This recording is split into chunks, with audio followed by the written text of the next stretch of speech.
دیکھیے اخلاقی گراوٹ کا عالم کہ اس کا فون گرا اور اپنے سارے دکھ بھول کے صرف مال غنیمت سمیٹنے، یہی کچھ انہوں نے کیا تھا جنگ احد کے موقع پر۔ بالکل۔ السلام علیکم خواتین و حضرات، ایک بہت ضروری وضاحت اور معذرت کے لیے میں حاضر ہوا ہوں۔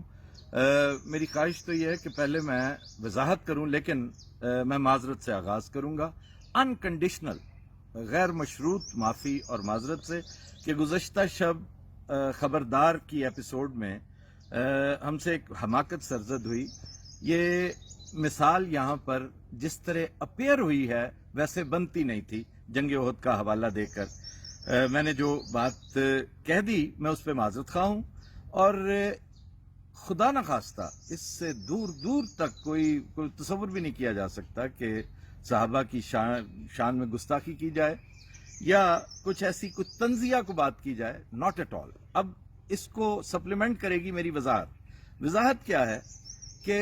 میرے ویورز جانتے ہیں کہ کم از کم 100 مرتبہ میں کہہ چکا ہوں کہ پاکستان کے حالات تب تک نہیں سدھریں گے، حالات تب تک ٹھیک نہیں ہوں گے جب تک ہم اجتماعی توبہ نہیں کریں گے، ہم معذرت نہیں کریں گے، ہم جو کچھ پچھلے 73 سال میں کرتے چلے آئے ہیں اس کے لیے اشد ضروری ہے کہ ایک ہی دفعہ اجتماعی طور پر توبہ کریں اور اللہ تعالیٰ سے رہنمائی مانگیں۔ اس تناظر میں جنگ احد کا ریفرنس، کیونکہ یہ بہت اہم چیپٹر ہے ہماری تاریخ کا، کہ توبہ اگر آپ کر لیں ایک چیز سے تو اللہ تعالیٰ کتنا بڑا قصور، یعنی وہ چیز جو بظاہر نبی کی نافرمانی دکھتا ہے اس پر بھی معافی دے دیتا ہے۔ تو توبہ کیے بغیر ہم ترقی نہیں کر سکتے، توبہ کیے بغیر ہمارا، اب یہ پچھلے کچھ عرصے سے میں وہ ویکسین کے معاملے میں شور مچا رہا تھا کہ آخر ہم نے ویکسین کیوں نہیں بنائی، آخر ہم نے یہ سلسلہ کیوں نہیں کیا، ہم اتنے پیچھے کیوں رہ جاتے ہیں۔ تو اس جگہ اس سیگمنٹ میں، اس ایپیسوڈ میں یہ جو ایک دو فکرے اس طرح سے سرزد ہو گئے کہ ہمیں ایڈیٹنگ کے دوران بعض اوقات اس کا دورانیہ کم کرنے کے لیے اس کو ایڈٹ کرنا پڑتا ہے، چھوٹا بڑا کرنا پڑتا ہے۔ تو اس حوالے سے یہ قطع و برید جو ہے وہ خصوصی طور پہ اگر میں خود کرتا تو شاید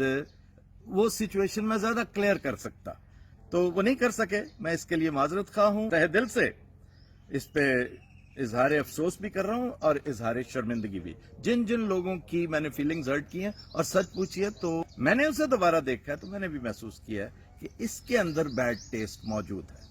تو ایسا ہونا نہیں چاہیے تھا، لیکن ایسا ہو گیا، سرزد ہو گیا، اور یہ اتفاق ہے کہ پچھلے 15 سال میں پہلی دفعہ ہوا ہے۔ تو جس سے ثابت ہوتا ہے کہ بندہ بہرحال بندہ ہوتا ہے، وہ جتنا مرضی دانا بننے کی کوشش کرے اس سے بھی حماقت سرزد ہوتی ہے۔ میں ایک بار پھر معذرت خواہ ہوں، بہت شکریہ۔